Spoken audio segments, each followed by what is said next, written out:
Hello, everyone. This is Nanette Kennedy with Humanity's Team and the Evolution Revolution, and we are reading the New Revelations by Neale Donald Walsch. And I'm going to turn it over to Linda to get us centered on where we're supposed to be in the chapter. Okay, so this is chapter 11. It is page 119. And I'm going to back up just a little bit and give us a little overlap to bring us to where we were. So this is Neale speaking. No, we need God to determine what is best or not good. And once we know what that is, we can pretty much depend on ourselves to do or not do it. It's deciding what is best that's difficult. But that should be easy. Simply decide what it is you are trying to do. Just look at what it is you want to experience. Who? Us as individuals or all of us as a collective? And when? Now or in the future? Because you see, the problem is that most of us decide what it is we ourselves want to experience and what we want to experience now, right here, right now, but don't give a thought to the future. Not even to tomorrow, much less next month or next year. Why are you so short-sighted? Because we are selfish. Why are you so selfish? Because it is our habit to think first and sometimes only of the self. You know this about yourself?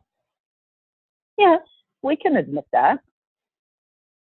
Then the problem is easy to solve. The answer is obvious. Really? What is it? Simply expand your definition of self. The problem is not that you are self-centered. The problem is that you have misdefined the self around which you are centered. When you center around a self that is much smaller than the self really is, when you define the self as something less than the self is in truth, that is when you get into difficulty. As it turns out, your definition of self is too small.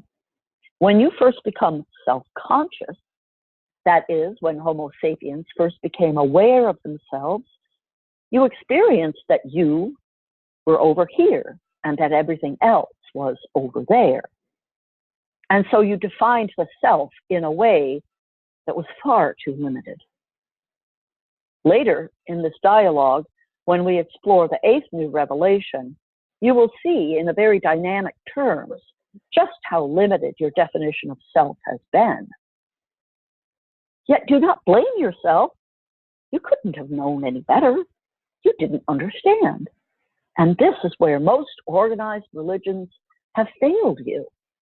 They have taught you to believe in a limited, tiny self. I thought that Christianity teaches that I am my brother's keeper. Yes, but you are over here and your brother is over there. You see yourselves as separate from each other. I thought that Islam teaches that the most important element of life is the ummah, the community. The community is everything, the honor of the community, the sanctity of the community, the safety of the community, the character and the piety of the community. All these things are what's important and determine whether God lives as an experience in people's lives. Yes, but the community still exists only of your people. Those other people are not a part of it. You see yourselves as separate from each other. This drives to the nature of your most basic beliefs.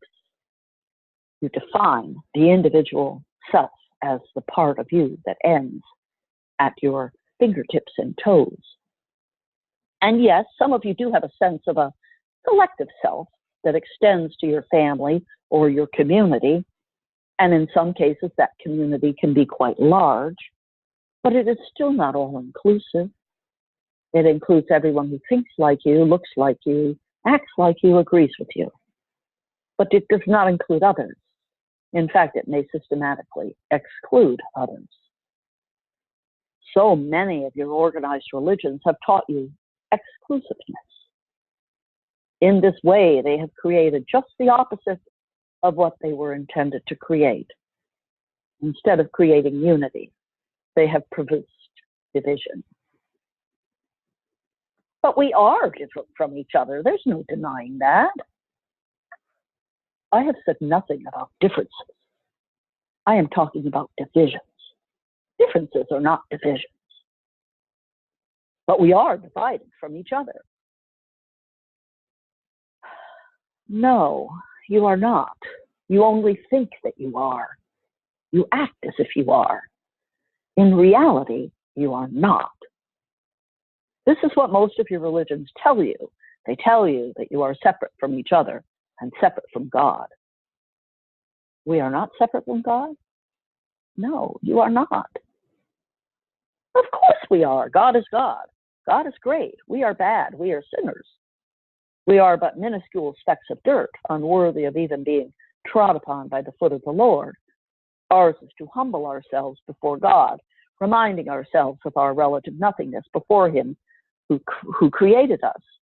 According to some religions, we are to fall to our knees in humble supplication while saying our prayers. According to others, we are to prostrate ourselves, our face to the ground, 5 times daily while praising Allah. In still other traditions, we are to bow deeply. We are to beat our chest. We are to whip ourselves with scourges. We are to wait. I understand. I get the picture. Are you telling us that we have all this wrong? I'm telling you, there has been a misunderstanding. I have brought my revelations to you by many means and through many messengers. Yet I have come to you not to humble you, but to exalt you.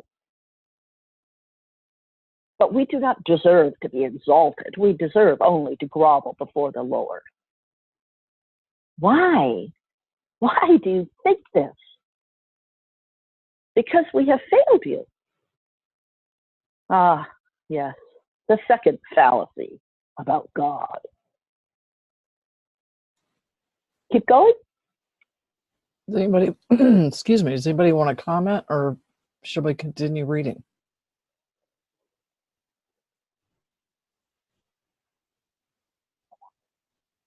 Well, I'm just really impressed by how Neil brings up all these things which I think even he knows are wrong.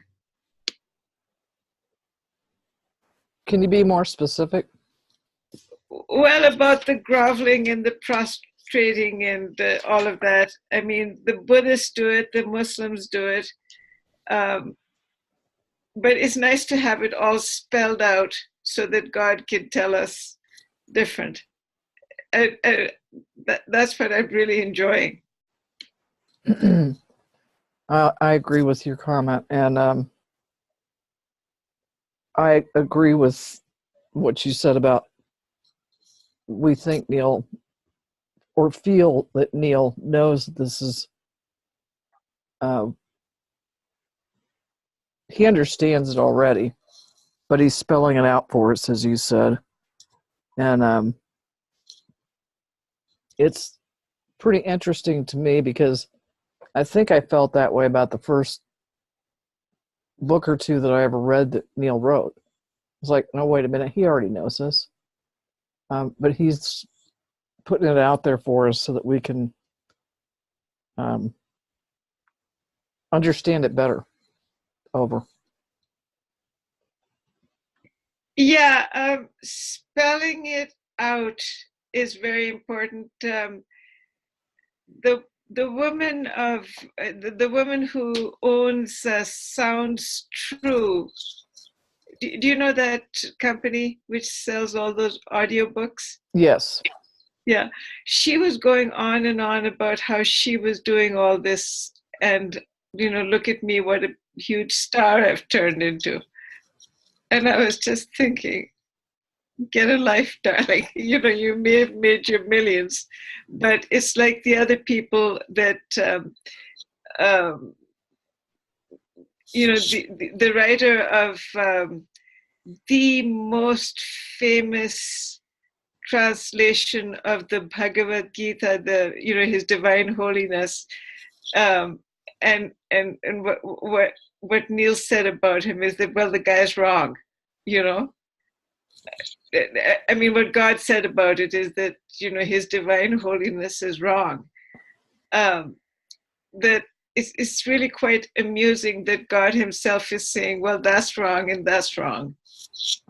Because I've always believed it and been in awe of these people, and now I'm thinking, in my heart of hearts, I knew they were wrong, Yep.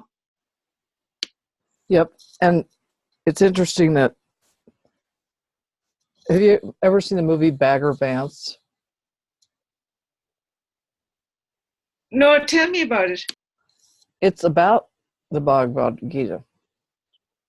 And hence Bagger Vance. And I can't remember the actor's name. He's fairly famous.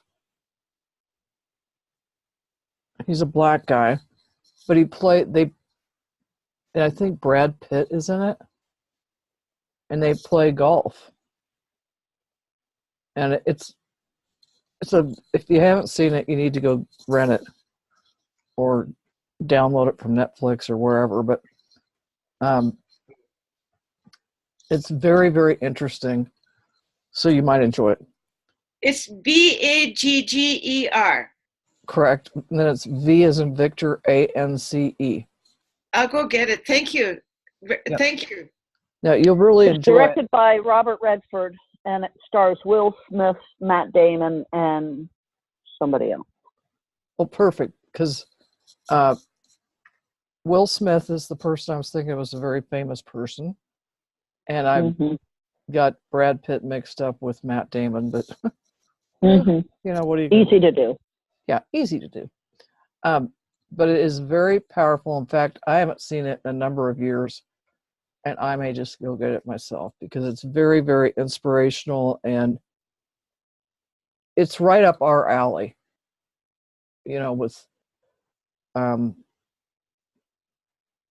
for instance, Bagger Vance, who's I think he's the golf caddy. And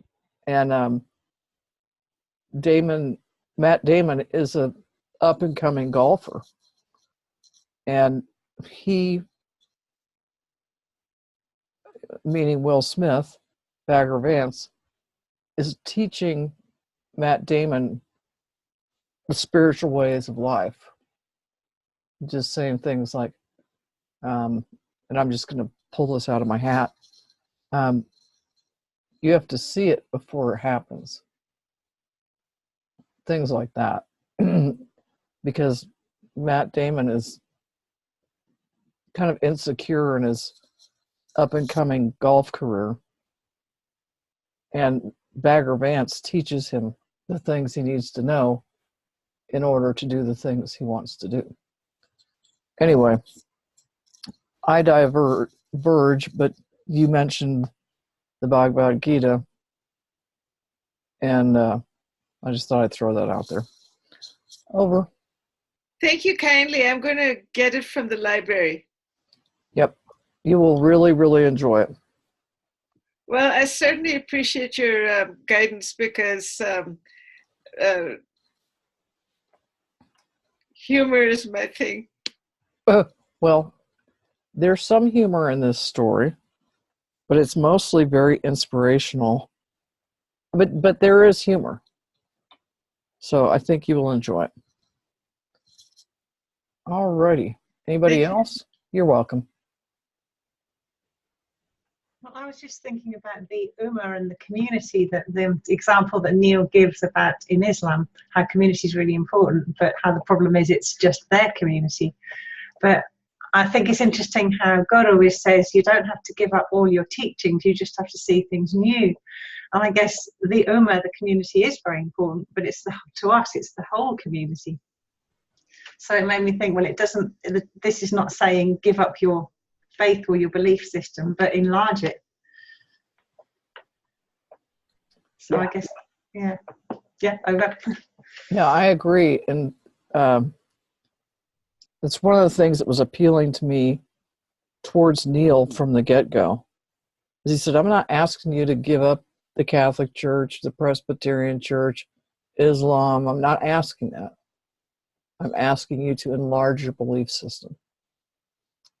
And to me, that's so inviting, because as soon as I hear somebody go, well, you must do this, and you must do that, and you must do this, that scares me over.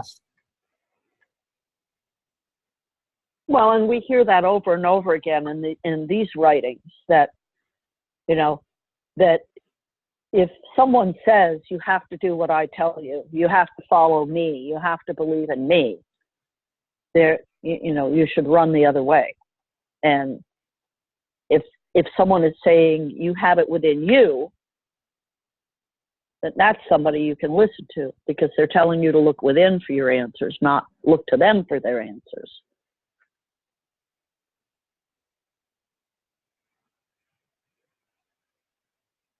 I totally agree with what you just said, Linda, because think of us as children. We are children of God.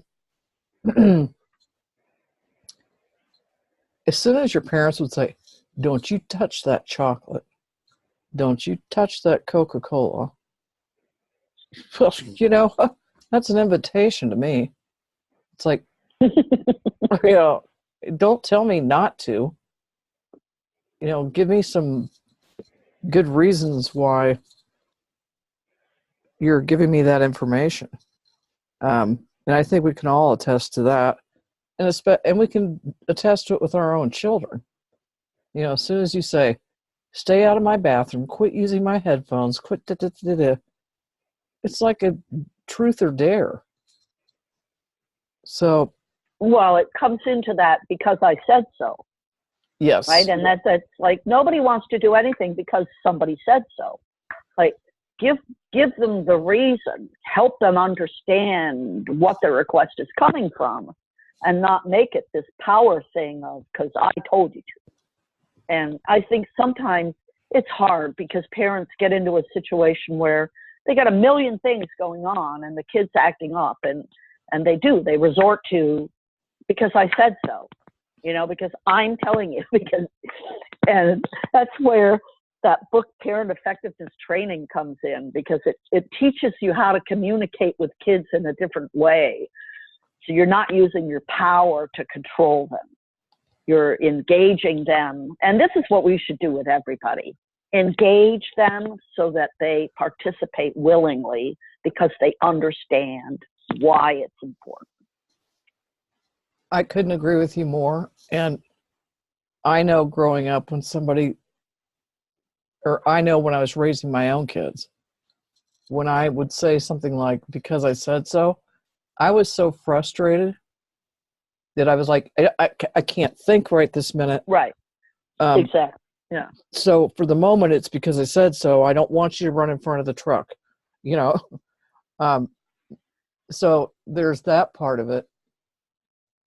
And I think as parents, when we see our kids in danger of any kind, because I said so is like, I'm giving you the pat answer right now. It's because I said so. I don't have time to explain why you shouldn't run into the street. I will explain later, whatever it is I can do. Mm-hmm. And I think that when we as children were growing up, we didn't understand that side of it either. You know, it's like my parents wouldn't, that was not a pat answer. It was something they said. Looking back, I can say they were scared about something. And that's why they went down the road of because I said so. Now, other parents might have used it more often than mine, but that's my story and I'm sticking to it. Over. Well, you know, what we're experiencing on Earth right now is an exploration of what does it mean to use your power to control other people, right? And it's everything from what goes on in our homes to what goes on in our schools, in our businesses, in our churches, in our government, everywhere. What's coming to light is that we have societies that have used power to control people. And that's what's breaking down right now. That's why I think life is so difficult for all of us now, is because we're in this time of complete redefinition of who do we want to be as a species? You know, who are we as a species? Because it's becoming less and less acceptable that just because you're bigger than somebody or stronger than somebody, that you physically make them do something. You know, it's becoming less and less acceptable. These exhibits of power over each other, and we are moving. You know, if you look at the youth in this world right now, they are moving to inclusivity in a way that most adults don't even understand. So no wonder we're having such difficulties all over. It's beautiful.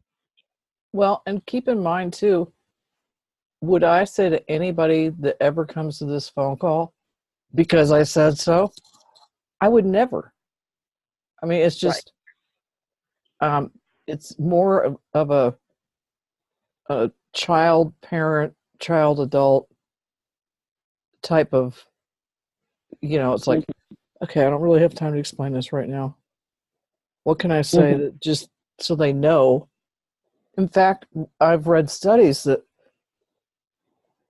when parents swat a kid on the behind, it's usually not because they're wanting to be violent. It's like they're trying to make a point and they're trying to make it fast, and you know, swat's faster than saying, well, let me sit down and tell you a story. Especially if imminent danger is on the horizon. And I think, I mean, I kind of figured that out when I was a kid, because my parents weren't very physical at all. I mean, in the swatting kind of way. And they just weren't. And I kind of knew if they said, because I said so, I'd hear about the thing later. But right now, they didn't have it in them to go into that. Over. Yeah, I think one of the challenges with parenting that parent effectiveness book was so good about is once a kid is verbal, like when they're pre-verbal, there's different issues because how can you explain it to them? But once they're verbal, one of the greatest things in that book that it suggested was, before you leave the house, sit down, talk about where you're going, talk about what your expectations of the child's behavior are, and tell the child ahead of time if you misbehave, if you run up and down the aisle screaming in this store, this is what's going to happen. You're not going to get to play with your video games for a week, or whatever it might be, you know. Once they're verbal, if you tell them ahead of time what the consequence is going to be for bad behavior, you basically end up extinguishing bad behavior, because what happens is the kid now knows. So they're making a choice. If they run down the aisle screaming, they already knew they were it's no surprise, right? That's part of the trap that we get into when we're trying to raise children is you have to have consequences for behavior. But if the kid doesn't know what the consequence is ahead of time, now all you're doing, you're just an authoritarian, pushing them around. Whereas if they know ahead of time, now they're a partner. They're a partner in what you're trying to do. They're a partner in going to the store. And they're participating knowingly in what the event is. And it's just such a different approach. And I think it works with not just kids, but it works with adults too.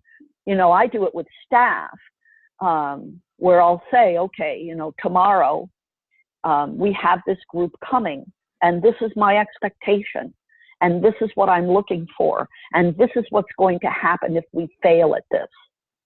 So everybody knows ahead of time.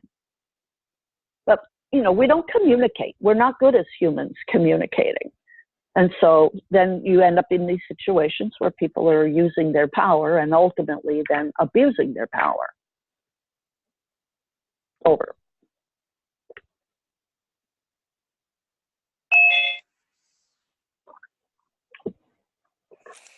That's very, very thoughtful and thought-provoking. Thank you, Linda. Hi, Bima. Hi, Bima. Sorry. Hi, Bima. I think too, with what you were saying, Linda, is that when adults try to treat other adults that way, well, it doesn't work usually. And with the children, when you're talking about once they've got the verbiage down, and it reminds me of when my now 24-year-old son was about 3, and he was going into his visit the daycare center, and I'd never really been mad at Casey. I'd be like, I'd get frustrated sometimes, but I'd never really been mad. And we went into the daycare center, and he got to play for about a half hour with other kids. And this was a Christian daycare center, I might add. And it's time to leave. And I said, okay, Casey, we got to go. And he screams at the top of his lungs, shit, shit, shit. And I was like, oh my God, I'm going to faint and pass out here. And I was really mad at him. I couldn't even say anything. I couldn't even articulate why I was mad. And, you know, it's when those moments of surprise happen that we're like, oh my God, what are we going to do? But I knew that all I needed to do is get the kid's coat on, get him in the car, and we would deal with it later. You know, I just knew it was not going to happen right then and there. So I think that there's different points and times of our lives and our experiences, and the ages of the people we're dealing with come into great consideration. Mm-hmm. You know, Mm-hmm. and, you know, I didn't pounce on my child and beat him. I just was like, oh my God, I'm so embarrassed. But this too passed. So anyway, over. I've never laughed so much. This is your vulnerability and your honesty is just amazing. I'm telling you, it was one of those moments in life where I was like, where I can remember my own mother saying to one of us 7 kids, I'm absolutely mortified. I mean, we've all had those moments with our kids. And as long as we don't go ballistic on them, because I've learned one thing over the years, shut up and think about what you're going to say. Do not go on your possible wild tantrum. And I think that's great advice for adults too. It's like, don't go there. Don't go there. Let's think about this. Anyway, over. Yeah. Let's read a little, and then Shabana can do the Yes. meditation. How does that sound? Sounds great. Yes, I'm Okay, sorry chapter that- 12 is kind of long. Okay, what? Sorry that I came so that late because I have been away and I just came home. Oh, they are maybe still are there, so I missed it. No worries. No, because when you talk now about being a mother, I just wanted to share something. Is okay? Yes. Yeah, my eldest son, who is born 74, he called me some weeks ago and said, "Mom, you offered everything for your children's school. He told me everything he saw I did, and changed school if it wasn't good. It was private, it was Montessori, it was Waldorf, I was so engaged, and you even started your own school." So my youngest son, he went to 3 last years in my school, and you offered yourself completely. And I understood that he had understood how much I engaged myself. And I thanked him very much. It felt very good that he confirmed it, but it was no offer. It was my joy. I loved it. So I don't know what you have read just now, but anyway, when you talked, that came up in me. I wanted to share that. Oh, thank you. Thank you. Thank you. And what we were kind of talking about is raising children, speaking adult to adult, how we differ, and the old line of "because I said so." So that's the kind of things we were talking about. And thank you for adding that. Okay, because I understood it. So, so where are you reading now? We're on chapter 12, top of chapter 12, Okay. about page 124. Right. I have the Kindle version, so it's different. So, chapter 12. Okay. Yeah. Okay, go ahead. Okay. Okay, so this is Neil. You mean we have not failed God? How can you fail God when there is nothing that God wants or needs? Well, of course, I don't believe that. That's right. You believe the first fallacy. And that's where I first went wrong? Correct. It is on that fallacy that all other beliefs are based. The first fallacy about God is that God needs something. The second fallacy is that God can fail to have his needs met. But he can. He did. When? At the beginning, in the Garden of Eden.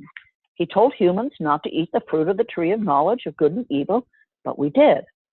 So he threw us out of the garden. He evicted us from paradise. This is all just a story, of course. It is a parable. It was meant to convey that we separated ourselves from God when we sinned.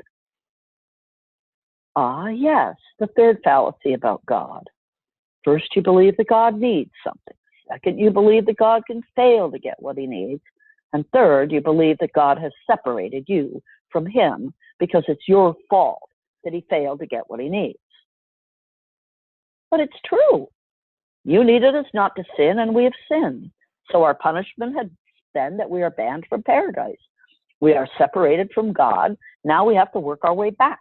We have to get back into God's good graces.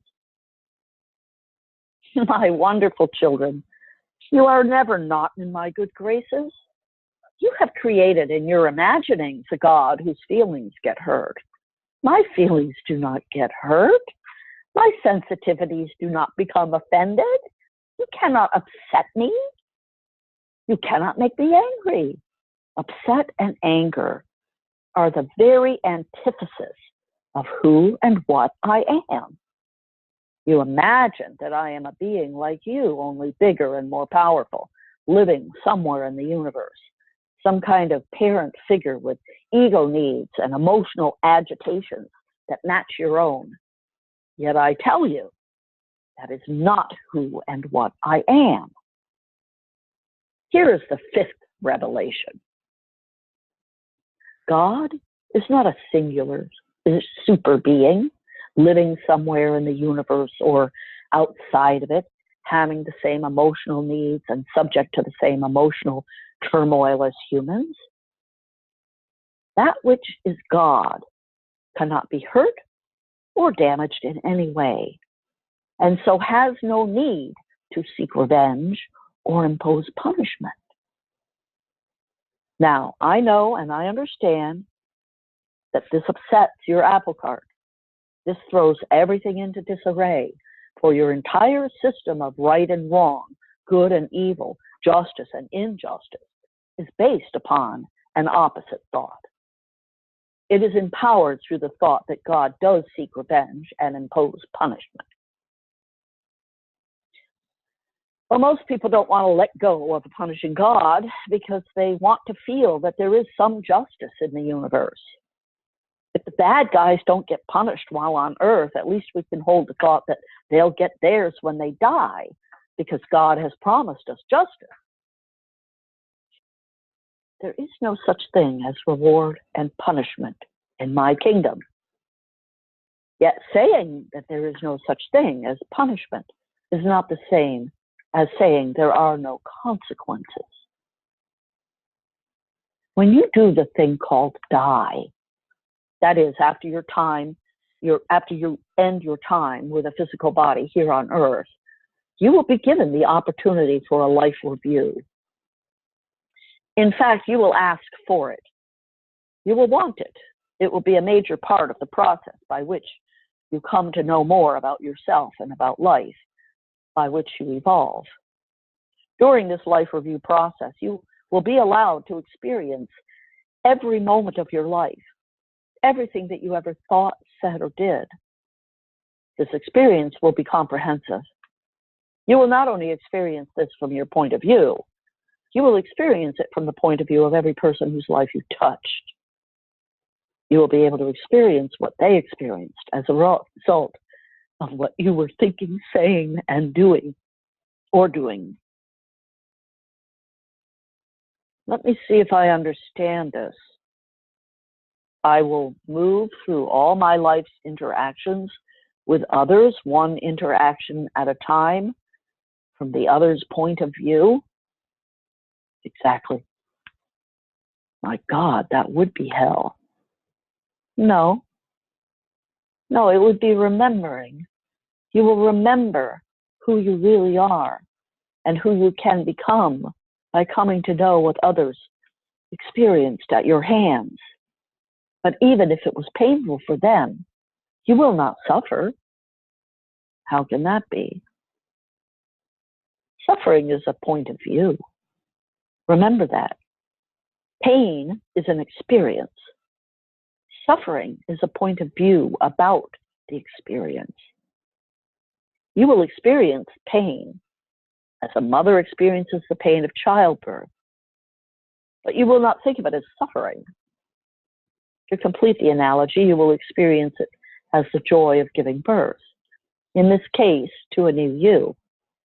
To a you who now understands more, comprehends more, realizes more, knows more, and is ready to experience the self in a new way as a result.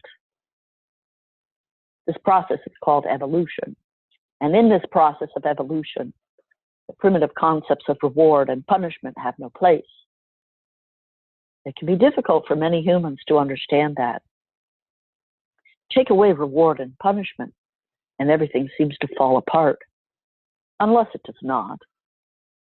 Unless humans empower themselves to create whatever understandings they wish to put into place about right and wrong, good and evil, justice and injustice, without using God to justify them.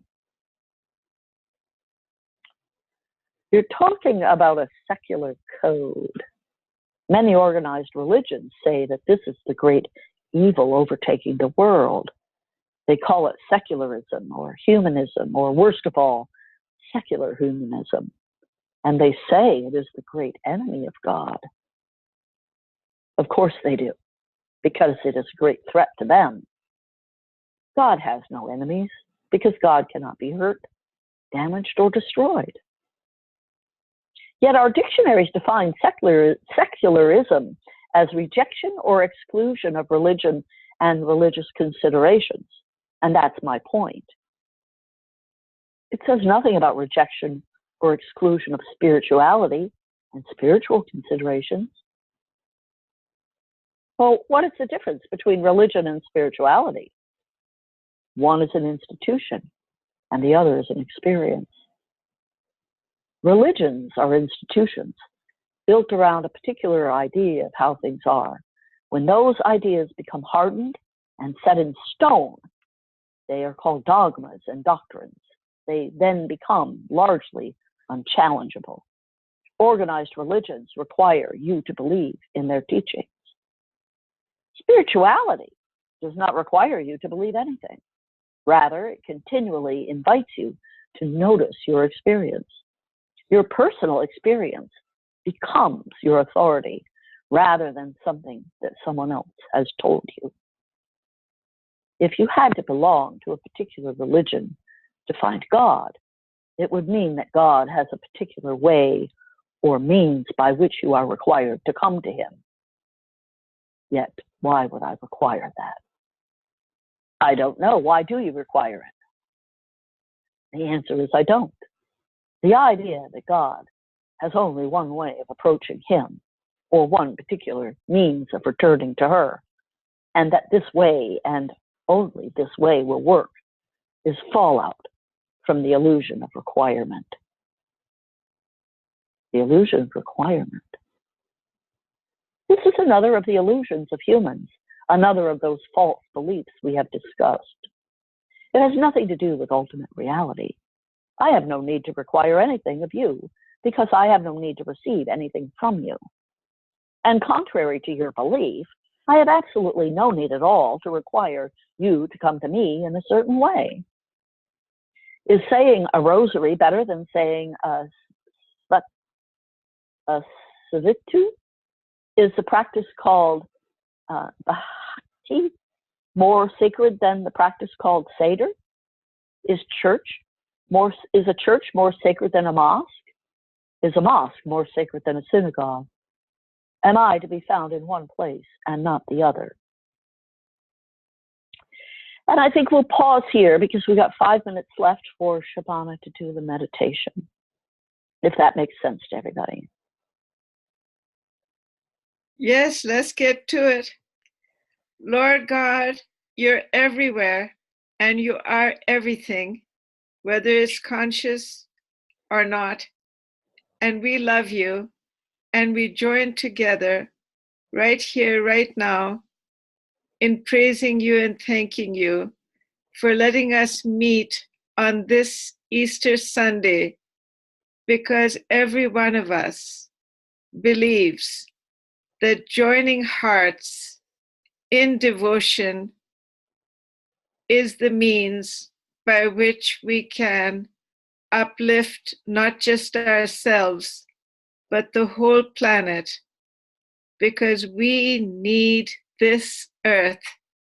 We need Gaia, who's a living, sacred being, to know that we're sorry, we love her, and that we're looking forward to enlarging our spiritual understanding and experience so that every one of us is whole and healthy and respectful and loving of the new order which is now emerging. Amen.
Okay, we're done.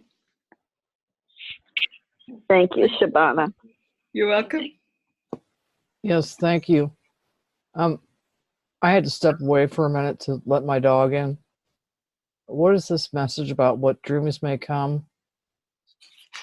So what God was describing of this review of your life, there was a movie, and I'm confused as to which of those two movies it is, but one of those two movies is very much, I think it might be the Defending Your Life one. It is. It is. They both have Meryl Streep in them, though, which is interesting. Yeah, I mean, that when I was reading that it was, I just kept seeing that movie, Defending Your Life. That's the movie. Kitty, I am really getting irritated. Defending Your Life was the one where she tripped on the patio and hurt herself and died. And I can't think of the male actor's name that was in it. But it's like a rerun of their lives.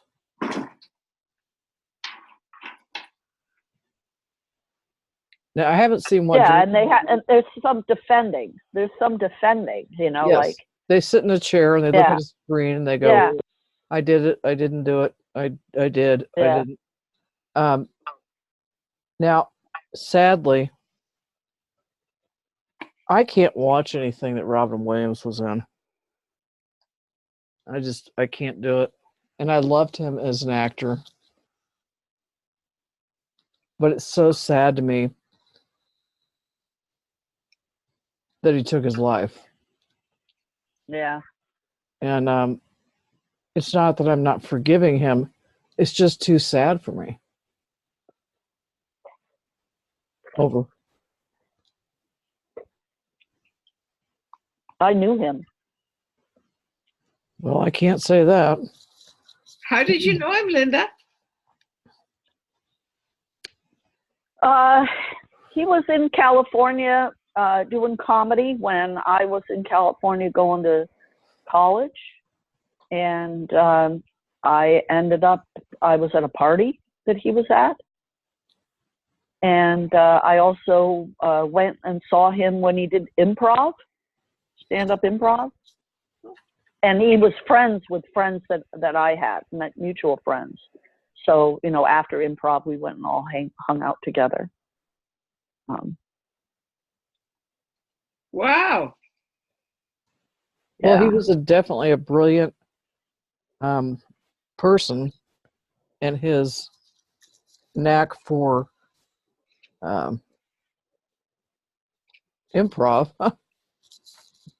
was absolutely incredible. And he was, I'm sure it wasn't filmed here, but what was that? Nanu.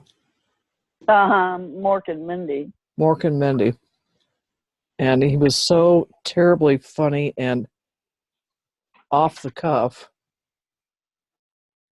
You know, we'd all read things, I'm sure, and heard things that he suffered from depression. I just can't watch anything he's been in because it just makes me too sad. Mm.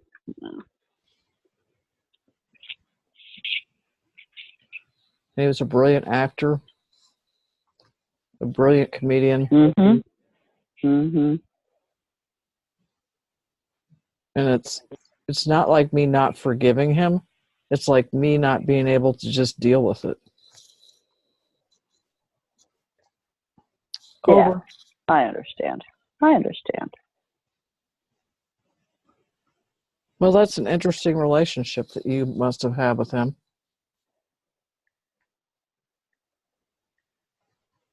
Yeah, well, he was closer to other friends. Like I have friends that they know Tim Allen. Like I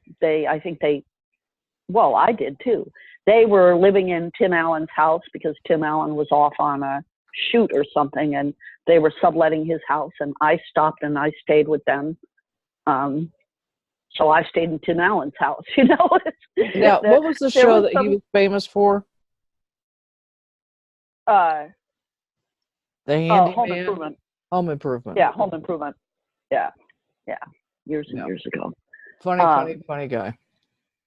And these friends of mine are still in LA. They're still doing, they do a lot of TV and movie work. They're agents. So they have a lot of agents. So. Well, I left that world. You know, I was in theater and I met Walter Cronkite. I worked I with waited Ann on Miller. Did you? yes, I did. Uh, And it wasn't until his meal was about over, I went, oh, you're Walter Cronkite. So been there, done that. But I think it's really interesting. And I know we're going over here and we'll get off here in a minute. But to meet some of these people that are famous in our lives and however we run into them. I've been rewatching, I'm sure everybody's interested in this, Frasier Crane, or Frasier. my favorite show. Oh my God. Favorite show in the world. The writing is impeccable. It is hilarious. There's only been like one show out of 7 seasons that I was like, or 9 seasons, that I was like, I don't like that episode. But most of it is just so funny, and the writers are so incredible. I'm watching it for probably the 3rd time since it first ran. But anyway, over and out, everybody. Anybody else want to have a closing moment?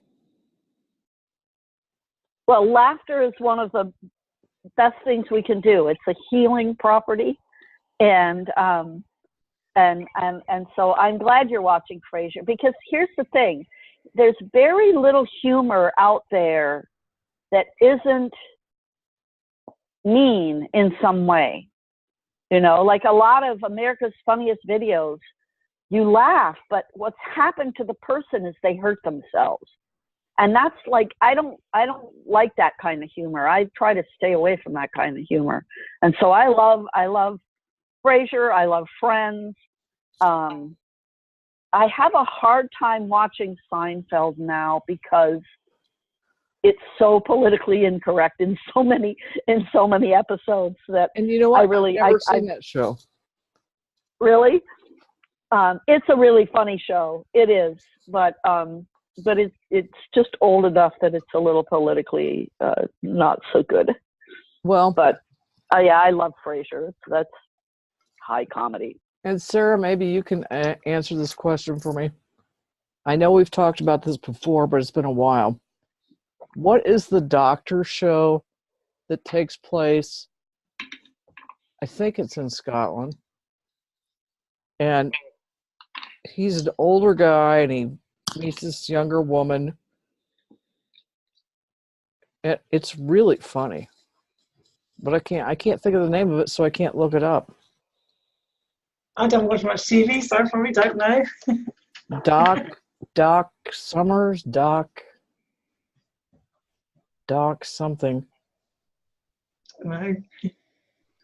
And I know we've talked about it before because you said, well, that's right. Doc Martin? Yes. Okay, so here's a tip. Google, I don't think you give credit enough to Google. So all I did was type in funny show set in Scotland about a doctor. And I got the answer. Well, I know Sarah and I've talked about this before because she said it was not far from where she lived. And it was a really funny, I mean, it's got dry humor, not dry humor. But he's kind of a grump. And he's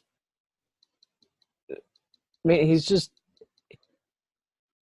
English, British, Scottish humor really has me because it's like very dry.